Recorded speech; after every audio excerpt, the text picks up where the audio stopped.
도대체 왜 하필 지금 그 사람이었을까요? 모두가 믿어 의심치 않았던 이지혁이 사랑은커녕 결혼 따위는 절대 하지 않겠다던 그가 어느 날 갑자기 대기업 외동딸 정보아와 결혼을 선언해버린 겁니다. 이지혁은 보아의 아버지인 하늘건설 대표를 직접 만나 단숨에 상견례 날짜까지 확정해버렸다고 했는데요. 그 소식이 가족들에게 전해진 순간 집안 공기는 얼어붙었습니다. 정년 퇴직 후 자존심 하나로 살아가던 이상철은 아들의 결정을 받아들이기 힘들어했습니다. 네가 무슨 생각을 하는지 모르겠다. 내 마음을 내가 다 헤아릴 수는 없지만 이렇게 일방적으로 통보하는 게 가족을 위한 길이냐? 라며 목소리를 높였는데요. 이지혁은 굳은 표정으로 아버지, 이번만큼은 제 인생 제가 선택하겠습니다. 더 이상 말리지 마세요라고 맞섰습니다. 김다정 역시 충격을 감추지 못했는데요. 평생 가족을 지켜온 그녀는 아들이 불행한 결혼을 하게 되는 게 아닐까 걱정했습니다. 딸 이수빈은 도리어 현실적인 계산을 했습니다. 보아랑 결혼하면 오빠 인생은 달라질 거야. 나쁘지 않은 선택일 수도 있잖아? 라며 차분히 말했는데요. 하지만 이지화는 달랐습니다. 늘 형을 존경해왔던 그는 형이 원래 이런 사람이 아니었잖아. 형답지 않아. 돈이나 명예 때문에 결혼하는 거라면 차라리 하지 말라며 끝내 눈물을 삼켰습니다. 가족이 이렇게 혼란에 빠져 있을 때 가장 큰 충격을 받은 건 역시 지은호였습니다. 오랜 시간 마음을 품어왔고 결국 고백까지 했던 상대가 단숨에 다른 여자와 결혼을 발표해버렸으니 말이죠. 은호는 한동안 아무 말도 하지 못했습니다. 그저 멍하니 앉아있다가 혼자 눈물을 흘리며 내가 바란 게 너무 큰 욕심이었나 보다. 난 그냥 선배 옆에 있고 싶었던 것뿐인데라고 중얼거렸습니다. 그런 은호를 곁에서 바라본 사람은 박성재였습니다. 성재는 애써 웃으며 은호야, 이제는 네가 내 인생을 살아야 돼. 네가 원하는 걸 해. 누군가를 바라만 보다가 울고만 사는 건 네가 아니잖아라고 위로했는데요. 하지만 마음 한편에서는 지혁에 대한 배신감이 치밀어 올랐습니다. 친구로서 그리고 은호를 좋아하는 남자로서 그의 선택을 도저히 이해할 수 없었던 겁니다. 그러던 어느 날 지혁과 은호는 우연히 마주쳤습니다. 결혼 발표 후 처음 맞닥뜨린 자리였는데요. 은호는 담담하게 웃으며 축하해요. 선배가 결혼한다니 정말 큰 결심을 했네요 라고 말했지만 눈빛은 금방이라도 울 것처럼 흔들리고 있었습니다. 지혁은 순간 가슴이 아렸지만 끝내 고개를 돌리며 고마워. 너도 좋은 사람 만나길 바란다라고 했습니다. 그렇게 말해놓고 돌아서는 그의 표정은 누구보다 괴로워 보였는데요. 갈등은 점점 깊어졌습니다. 이지혁의 결혼 발표는 단순한 사랑 문제가 아니었습니다. 박진석의 회사와 하늘건설의 이해관계, 그리고 고성희의 권력 욕망까지 얽히면서 더 큰 파장을 불러일으켰는데요. 고성희는 은호를 눈여겨보며 새로운 기회를 모색하고 있었습니다. 단순히 인테리어 디자인을 맡긴 게 아니라 은호를 통해 지혁과 성재의 관계를 흔들려는 속셈이 숨어 있었던 거죠. 한편 은호는 이 상황을 계기로 새로운 선택을 했습니다. 선배를 잇는 게 쉽지는 않겠지만 나도 내 꿈을 찾아가야겠다라며 인테리어 디자이너로 본격적인 행보를 시작했습니다. 그녀는 밤새 도면을 그리고 낮에는 카페를 돌보며 몸이 지쳐갔지만 마음만은 단단해지고 있었는데요. 성재는 그런 은호의 모습에 다시 한번 마음을 뺏겼습니다. 하지만 그는 끝내 고백하지 못했습니다. 친구에 대한 의리, 그리고 혹시라도 은호가 아직 지혁을 마음속에 두고 있을까 봐 두려웠기 때문입니다. 대신 그는 묵묵히 곁을 지켜주며 응원하는 길을 택했습니다. 시간이 흐르면서 지혁은 점점 더 혼란스러워졌습니다. 보아와의 결혼은 모든 게 완벽해 보였습니다. 화려한 집안, 안정된 미래, 모두가 부러워할 조건이었죠. 하지만 지혁의 마음 한구석은 늘 비어 있었습니다. 은호의 웃음, 은호의 따뜻한 말, 은호의 눈물이 자꾸만 떠올랐습니다. 결혼 준비가 진행될수록 그는 더 깊은 회의에 빠져들었습니다. 내가 원하는 게 정말 이거였나? 난 왜 이렇게 숨이 막히는 걸까라는 고민을 떨칠 수가 없었습니다. 결국 상견례 당일, 긴장된 분위기 속에서 양가 가족이 마주 앉았습니다. 모두가 미소를 짓고 있었지만 지혁의 표정은 점점 굳어졌습니다. 아버지 이상철은 아들의 눈빛을 눈치챘습니다. 식사가 이어지던 중 지혁이 갑자기 자리에서 일어나 말했습니다. 죄송합니다. 이 결혼 저는 더 이상 확신이 없습니다. 그 순간 상견례장은 아수라장이 됐습니다. 보아의 아버지는 분노했고 고성이는 입술을 깨물며 분노를 사겼습니다. 박진석은 당황한 기색을 감추지 못했습니다. 반면 이상철은 씁쓸하게 웃으며 그래, 결국 내 마음이 그랬구나라고 중얼거렸습니다. 결혼이 무산되면서 지혁은 모든 것을 잃을 위기에 놓였습니다. 회사에서도 입지가 흔들리고 보아의 집안과의 관계도 끊어졌습니다. 하지만 그는 후회하지 않았습니다. 은호를 향한 마음이 거짓이 아님을 깨달았기 때문입니다. 문제는 은호였습니다.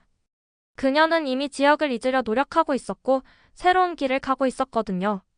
지혁은 은호를 찾아가 진심을 전했습니다. 은호야, 나 이제야 알겠다. 네가 내 옆에 있어야 내가 살아있다는 걸. 늦게 말해서 미안하다. 그래도 다시 한번 기회를 줄 수 있겠니?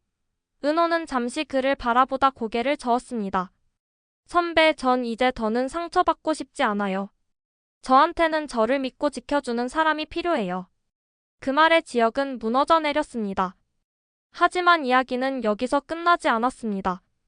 은호가 그토록 말 안 지켜주는 사람은 누구였을까요? 박성재는 여전히 곁을 지키고 있었고 지혁은 포기하지 않았습니다. 세 사람의 관계는 또다시 새로운 국면을 맞이하게 된 겁니다. 지은호는 여전히 혼란스러웠습니다. 마음 깊은 곳에서는 여전히 이 지역의 그림자가 떠나지 않았는데요. 하지만 그가 보아와 결혼을 선언해버린 순간 모든 게 무너져버린 것 같았습니다. 차라리 이럴 바엔 다 잊고 싶었고 다시는 그 앞에서 흔들리지 않겠다고 다짐했는데 그 다짐을 가장 먼저 알아차린 사람이 바로 박성재였습니다. 성재는 언제나처럼 은호 곁에 있었는데요. 늘 차분한 미소로 그녀의 힘겨운 마음을 묵묵히 받아주었습니다. 지혁이 차갑게 돌아선 자리에 성재는 따뜻한 온기로 다가왔습니다. 어느 저녁 은호가 카페 문을 닫으려던 순간 성재가 불쑥 나타났습니다. 오늘 하루 힘들었지? 저녁 같이 먹자. 가볍게 건넨 한마디였지만 은호는 그 말에 이상하게 마음이 풀렸습니다. 아무렇지 않은 듯 곁을 내어주는 그의 태도는 지친 마음의 위로가 되었던 겁니다. 작은 식당에 앉아 마주한 두 사람.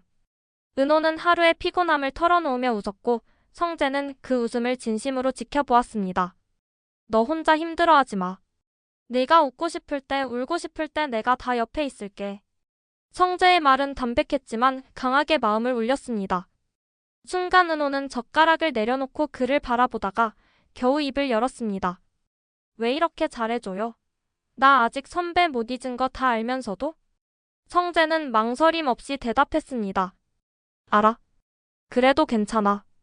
난 기다릴 수 있어. 네가 내 쪽을 바라봐 줄 때까지. 그날 밤 은호를 집 앞까지 데려다 주던 길. 빗방울이 흩날리던 거리를 걸으며 성재는 조심스럽게 말했습니다. 오늘 웃는 얼굴 정말 예뻤다.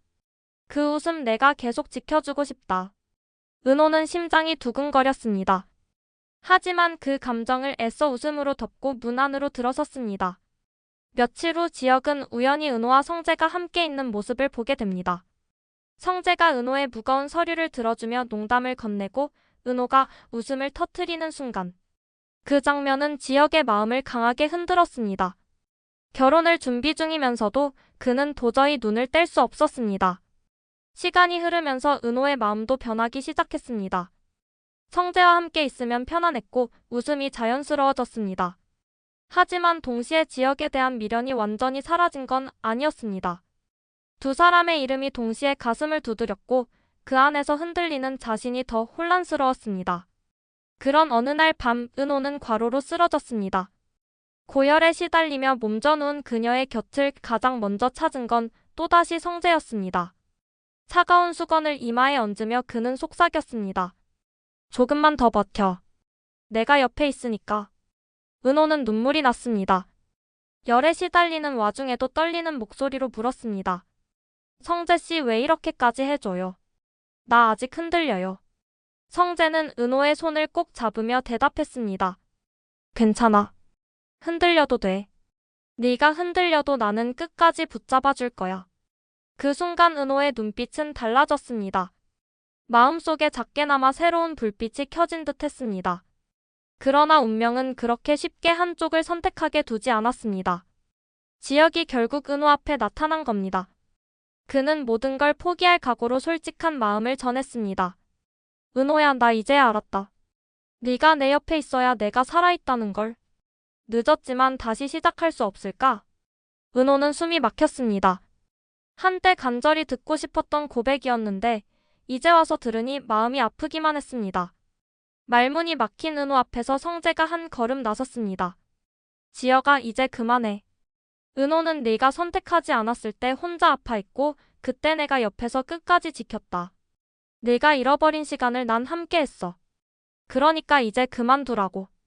세 사람의 눈빛이 교차하는 순간 긴장감은 숨조차 쉬기 힘들 정도로 팽팽했습니다. 은호는 결국 고개를 떨구며 혼잣말처럼 속삭였습니다. 내 마음은 어디로 가고 있는 걸까? 여전히 선배에게 남아있는 걸까? 아니면 지금 내 손을 붙잡고 있는 이 따뜻한 마음에 닿아 있는 걸까? 아직 답을 내릴 수 없지만 한 가지는 알아요.